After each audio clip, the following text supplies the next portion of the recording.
of months, we're going to be back at square one, feeling poorer than ever. So in order to avoid that ramen noodles for breakfast, lunch, and dinner feeling, here are 6 things you do not need to waste your money on. Let's start with books. So the 50 Shades phenomenon and Hunger Games fads were fun while they lasted, but now your rated R novel is sitting on the shelf acquiring dust. There is no need to buy the book when you can borrow it from the library, rent it on your laptop, or if you're really lucky, borrow it from a friend. Number 5 is ringtones. Yes, Nicki Minaj is a great way to know your best friend is calling, but more often than not, your phone is on vibrate. And while $1.99 per ringtone may not seem like a lot, it adds up. Just use the ringtones on your phone.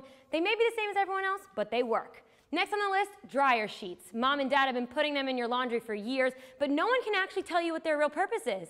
Yes, they may make your clothes smell fresh, but that's why we have perfume, cologne, and deodorant. And while not using dryer sheets can cause some static, I promise it'll be worth your extra $5 in the end. Here's one that I'm very guilty of, stopping at local McDonald's for a Diet Coke. Now, if you're as addicted as I am, you might think that it's worth it. But think about this.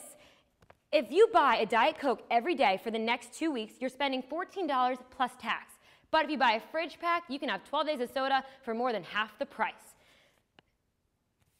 Now here's another one, really big one, pesky ATM fees. I know the convenience of that drive-up Bank of America ATM is appealing, but every time you take out $20, you're giving up $2 to $3 of your bank account.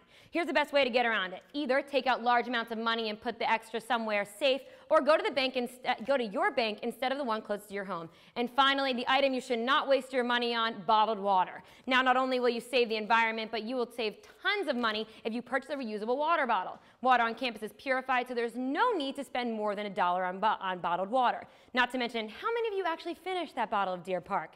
If you have any other ideas on items students should not waste their money on, tweet at us at Elon Local News to share your advice. Looking out for the college consumer, I'm Julie Morse.